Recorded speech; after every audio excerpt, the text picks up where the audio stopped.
I'm here today to exhibit a video to you and brief history of cocoa in Ghana. That is 10 activities and production process or cycle.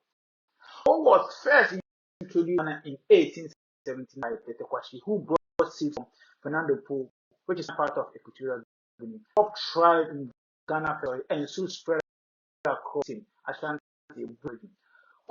Cocoa became the backbone of Ghana and supported national development, providing livelihood for millions of farmers. Today, Ghana remains the largest producer of cocoa after Cote d'Ivoire. The upcoming video will show the process of cocoa production in Ghana. Please enjoy. The first cocoa farm in Ghana.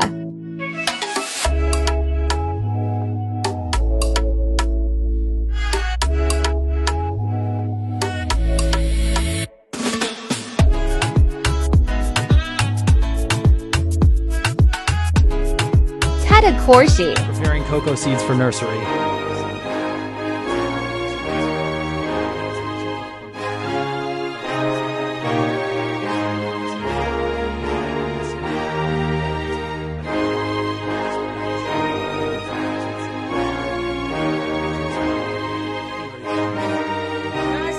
My cocoa seed leaf from scratch and bringing this to you. This is how to nurse your cocoa seed leaves. Let's go on this journey and see the result. Right now I'm mixing my loamy soil with my organic manure, that is the chicken droppings. I'm mixing it with the loamy soil.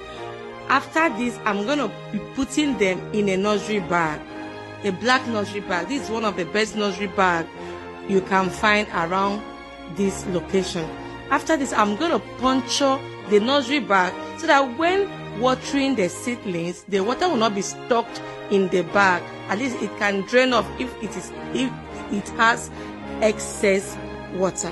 Stay on with me on this handle. Let me show you how to get a successful result in your cocoa journey. Let me know if you'll be doing this and how soon.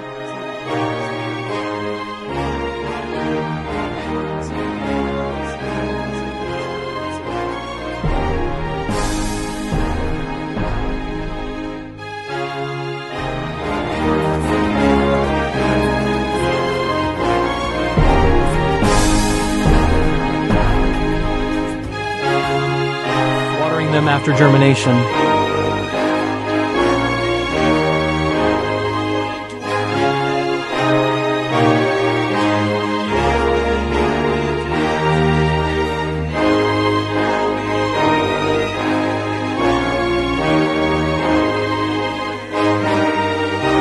Nursery completely done.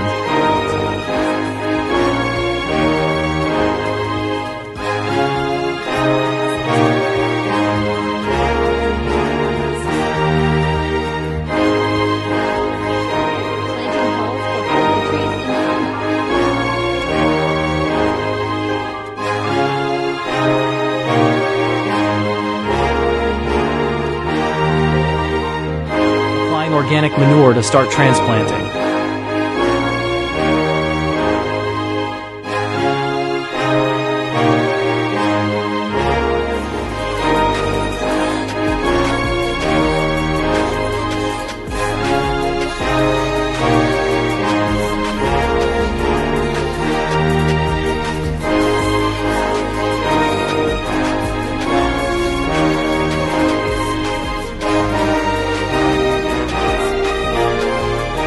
Alignment and social distancing.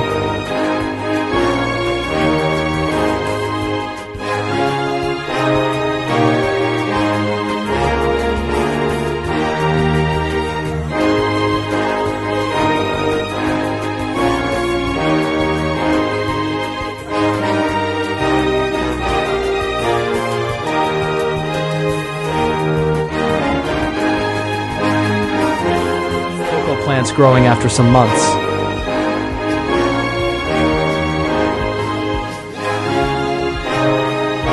Cocoa plants to allow photosynthesis to take place.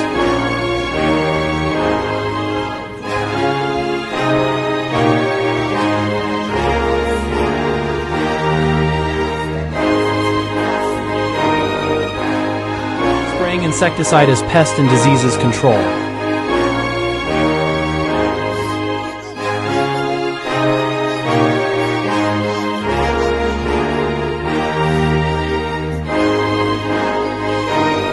Ready for extraction.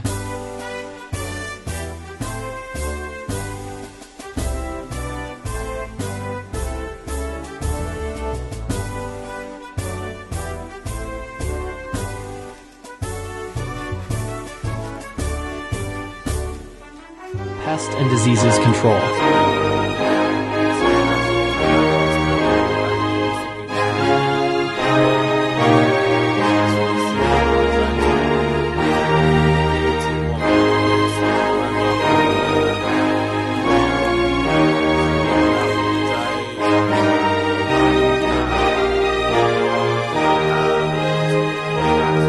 Pest and disease control.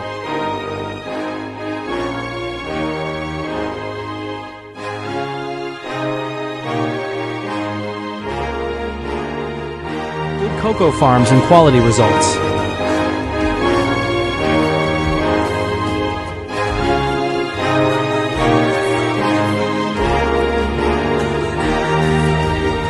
Harvesting cocoa.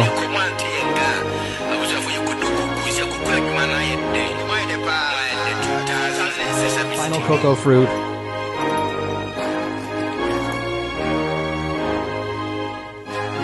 Breaking cocoa pods.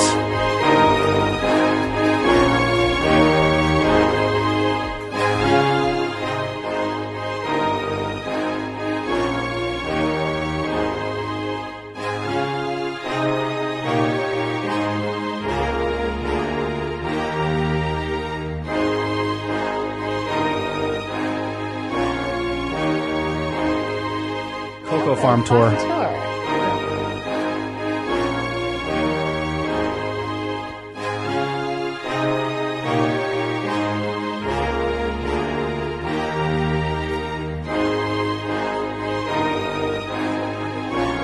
A new foreigner tasting fresh cocoa for the first time.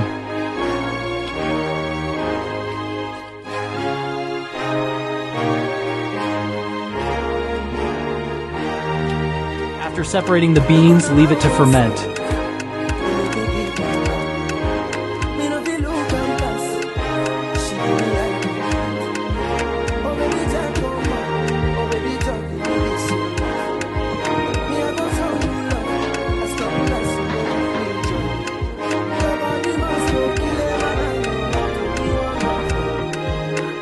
Spreading fresh fermented cocoa beans to dry.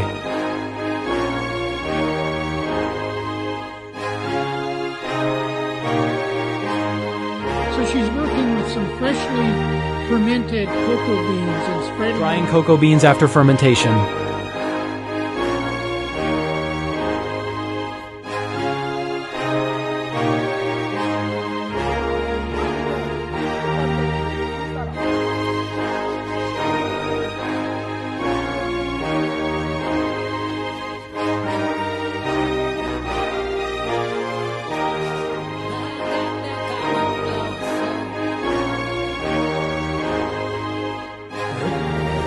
It's a cocoa processing company located right here in Tap Valley. Plot started operations in 2010. This was out of the desire of the founder's vision to ensure that we're able to create value for Ghana beans. Plot is currently at the growth stage of the business. We're looking at the opportunity of tapping into all those harness that have not been achieved yet. So from here, the next video is going to display to you the manufacturing processes on how chocolate is being done. That's from the harvesting, you have fermentation, you have the drying, and you have the roasting before you can get your chocolate or final product. Must be dried to reduce their moisture content and prevent spoilage. The beans are spread out on large trays, mats, or concrete patios and left to dry under the sun. Farmers rake and turn the beans regularly to ensure even drying. This drying process usually takes about 1 to 2 weeks. The beans gradually darken in color, transitioning from a pale beige to a rich brown. Proper drying is essential because excess moisture can lead to mold growth, while overly dried beans can become brittle and lose flavor.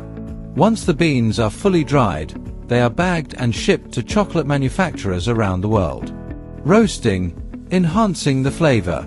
At the chocolate factory, the dried cacao beans undergo roasting, a step that brings out the rich, chocolatey flavors. Roasting is similar to roasting coffee beans. It intensifies the aroma and deepens the flavor. The beans are roasted in large ovens at carefully controlled temperatures, typically between 230 degrees Fahrenheit and 290 degrees Fahrenheit, 110 degrees Celsius to 145 degrees Celsius. The roasting time and temperature depend on the desired flavor profile. Light roasting results in fruity, delicate flavors, while dark roasting creates bold, robust notes.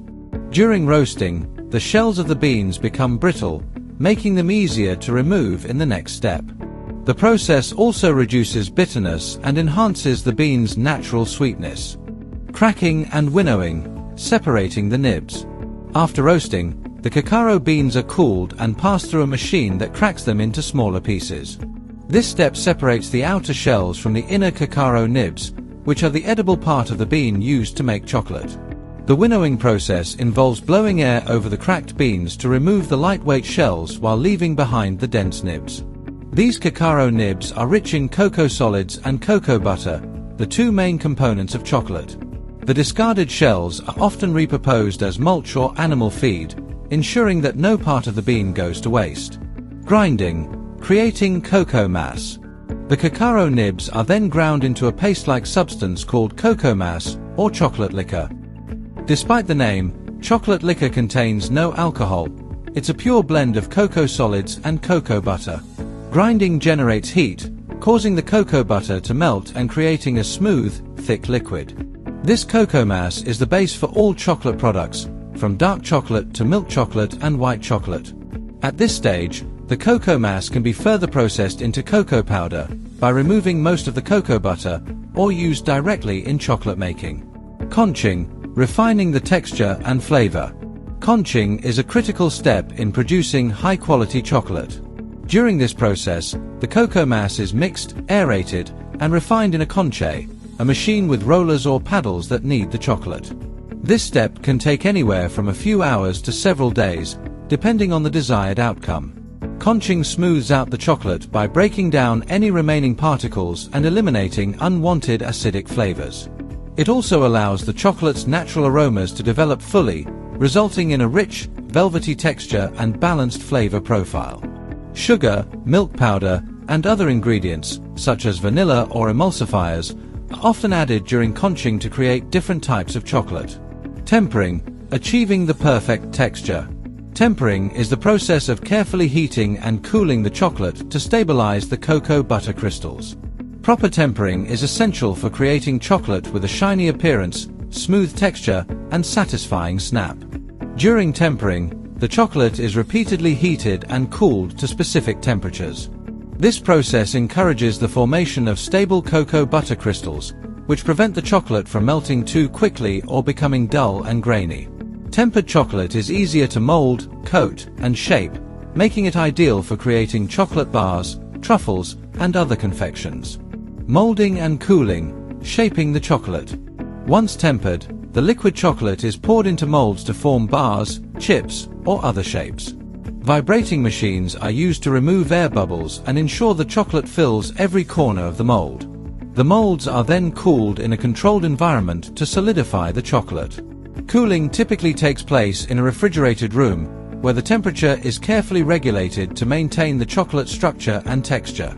After cooling, the finished chocolate is removed from the molds, ready for packaging. Packaging and distribution, from factory to consumer. The final step in the chocolate making process is packaging. Chocolate is carefully wrapped in foil or other protective materials to preserve its freshness and flavor. Labels are added to provide information about the product, including ingredients, nutritional content, and branding. Once packaged, the chocolate is shipped to retailers, supermarkets, and specialty stores worldwide. It is also sold online, making it accessible to consumers everywhere. Conclusion: The magic of chocolate. The journey of chocolate from bean to bar is a testament to the artistry and science behind this beloved treat. Every step, from harvesting cacao pods to tempering and molding the final product, plays a crucial role in creating the chocolate we enjoy. Whether it's a creamy milk chocolate bar, a rich dark chocolate truffle, or a smooth white chocolate treat, each bite is the result of centuries of innovation and craftsmanship. The next time you savor a piece of chocolate, you'll have a newfound appreciation for the effort and expertise that went into its creation.